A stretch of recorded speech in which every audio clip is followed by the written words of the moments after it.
Right, Shalom. Before I start, I'm going to give all praises to Yahweh, Bahashem, Yahweh Shai, Bahashem, Baruch HaKodesh, to honors to the elders and apostles of Great Millstone, peace, blessings, and salutations to all the elect Akim, Wa'akwath, learning and teaching in truth and sincerity. Another video through the Spirit, your brother Malak from GMS Detroit. This one right here, just further proof that salvation is exclusive to Israel, and the Heavenly Father has never dealt with all nationalities of people on the earth in the very same intimate fashion that he's dealt with Israel, his chosen people, obviously. All right, and I was just flipping through the Zondervan Bible Dictionary, get to the section where it says, I'm in the C's, where it says covenant, right? And so I'm getting to reading the definition of the word, we're about to read through.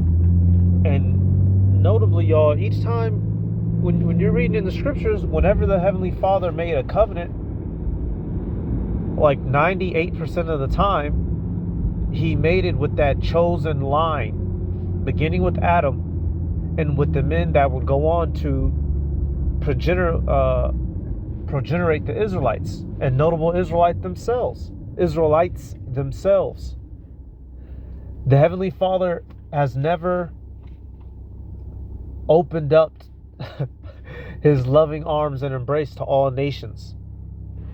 And when this little definition, right, it helps show that. So right here, what is a covenant? Literally, right, the definition, it says a mutual agreement between two or more persons to do or refrain from doing certain acts. Sometimes the undertaking of one of the parties, it says in the Bible, the Heavenly Father is regarded as the witness of this pact, right? So an agreement between two parties to do something or not to do something. Originally, y'all, we agreed that we were going to follow the Heavenly Father and all the things that he gave us, right? And that we wouldn't live a lifestyle fashion after the heathen. Did we uphold that originally? No. So what did he do? He made another covenant which required his son to be sent down and die, shed his blood to redeem us. Very plain, very simple. So we're going to be jumping down, because it mentions you know what, I'll just read the whole thing. Picking back up, it says in the OT, the Old Testament, there are three different types of covenant. One, a two-sided covenant between human parties, both of which voluntarily accept the terms of the agreement. So between human beings, literally, right? And it goes to give an example. Two, a one-sided disposition imposed by a superior party, right? So somebody in power making someone under them agree to something. It says, and this God commands a covenant, which man, the servant, is to obey. 3, God's self-imposed obligation for the reconciliation of sinners to himself. Who did the Heavenly Father reconcile to himself? His people. Through who? The Son, Yahweh Shai. And we'll get verses on that later. We're just reading the definitions, seeing the literal meaning of a covenant. It says covenants of God, Edenic, meaning in the Garden of Eden. Who was a covenant originally made with? Adam, right? Our progenitor. God's promise of redemption, it quotes Genesis 3:15. Noachian. Who was that? Noah, right? The fact that he wouldn't flood out the earth again, and that of his seed, right, there would be a remnant saved through him, Noah and his sons and all their wives. For the preservation of the race, Abrahamic, granting blessings through Abram's family.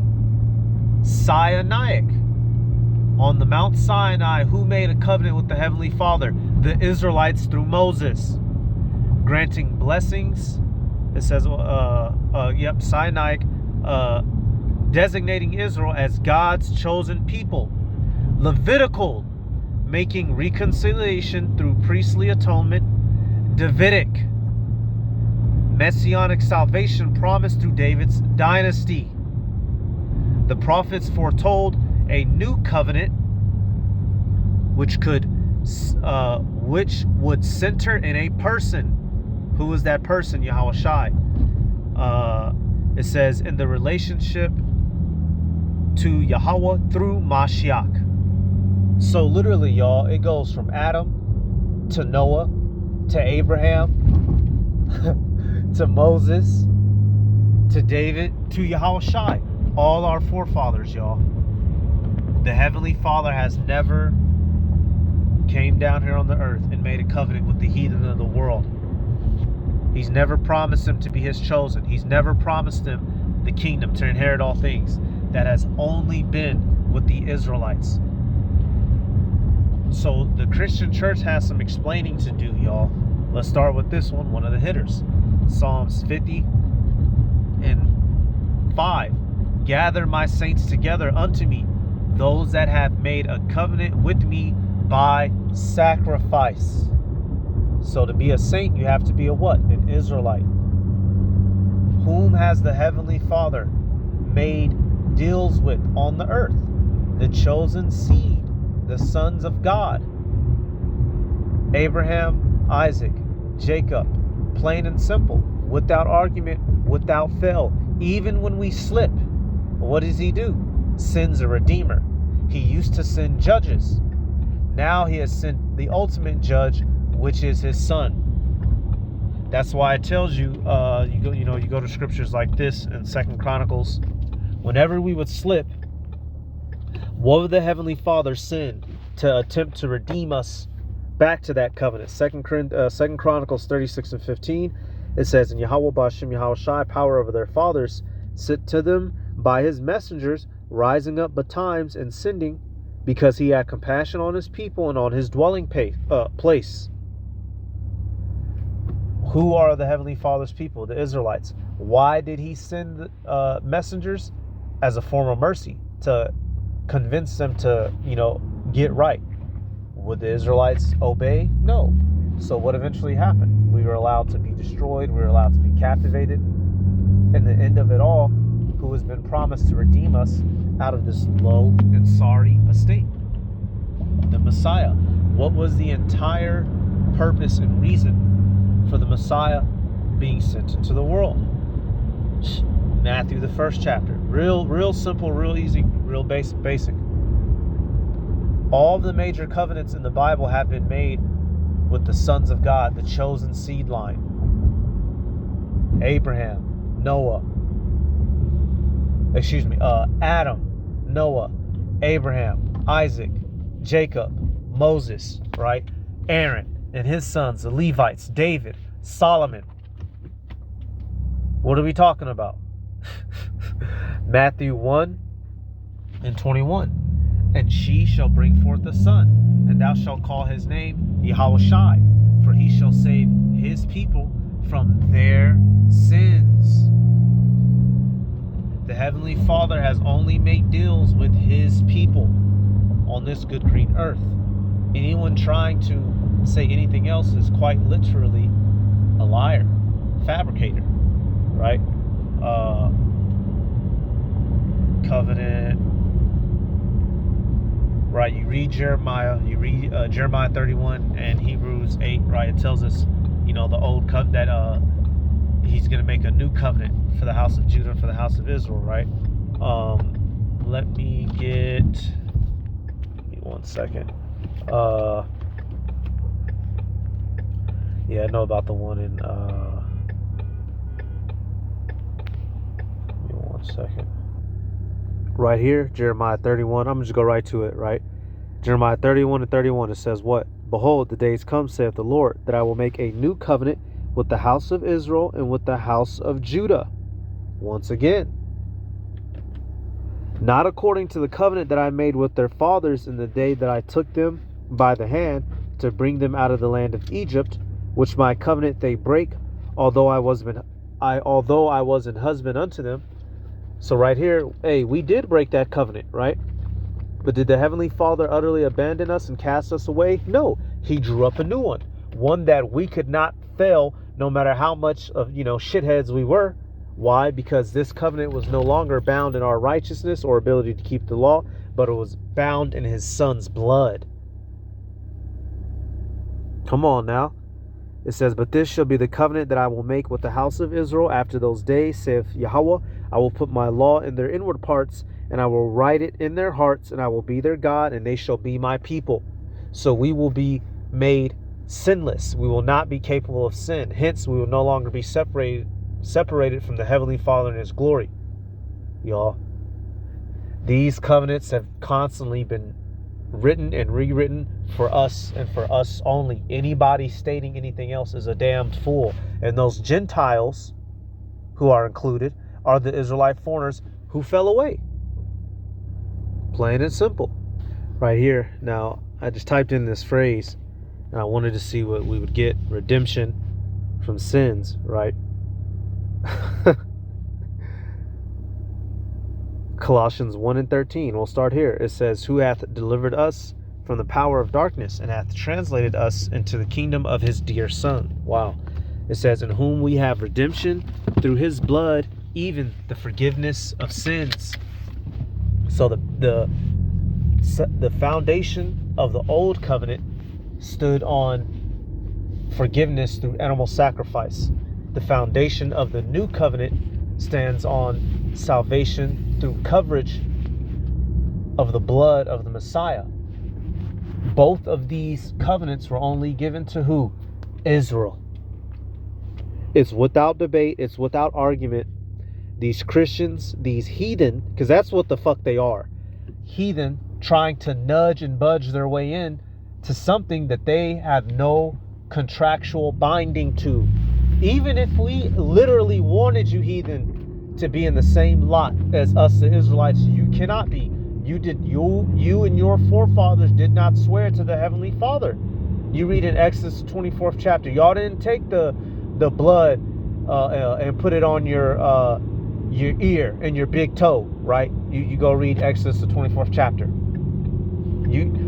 Yahweh Shai is a Judite. He's not an Ishmaelite. He's not a Moabite. He's not an Edomite. You could not partake of this if we literally wanted you to. We are bounded by this in our souls, y'all. There's nothing we can do about it. There's nothing that they can do about it. Other than stop crying and deal with it. Let me roll around over here real quick, y'all. Give me 1 second. Pump this gas right quick.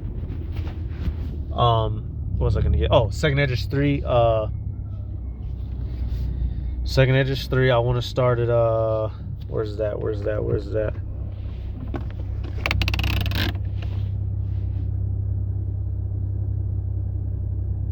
Okay, yep. Second Esdras 3 and 34. It says, weigh therefore now our wickedness, Slakia. Weigh thou therefore our wickedness now in the balance, and there's also that dwell in the world. And so shall thy name nowhere be found but in Israel. Or when was it that they which dwell upon the earth have not sinned in thy sight? Or what people have so kept thy commandments? Thou shalt find that Israel by name hath kept thy precepts, but not the heathen. So literally, y'all, the name of our people, Yasharallah, right? He, a prince of the power. We are literally named after the ownership of the Heavenly Father Yahweh. These other people have no claim nor stake in the contract which was written up with us. Like it said, it said it's between two persons or parties. These folk don't have any connection to it. So they're trying to budge their way in. They're trying to lie their way in. They're trying to argue their way in. But there's no entry point for them. It's not for them. Hey, and I'll end right here. I'll end this right here. Something a little bit different, right? Micah 7 and 19. It says, he will turn again. He will have compassion upon us. He will subdue our iniquities. He's going to take wickedness away from us, y'all, to where we can never sin. Hence, we will never be in this position again. And thou wilt cast all their sins into the depths of the sea. Thou wilt perform the truth to Jacob and mercy to Abraham, which thou hast sworn unto our fathers from the days of old. Why? And through what? A covenant. We have a covenant with the God of heaven and earth. No other people does. Hence, we have exclusive access to liberties and privileges that the other peoples of the earth do not, which is what? Being the ruling class in the kingdom of heaven for the rest of eternity. Straight up, straight down. Nothing to argue about, nothing to be said. You Christian apologists, you're simply just wasting your life force. You're going over and over about something that you're just completely wrong about, even by book definition. Started with Adam, went to Noah, went to Abraham, went to Isaac, went to Jacob, went to Moses, went to David, went to Aaron, went to Levi, went to Yahushai. Like it or not, fight against it all you want, fail against it all you want. Is there anything that you can do about it? No.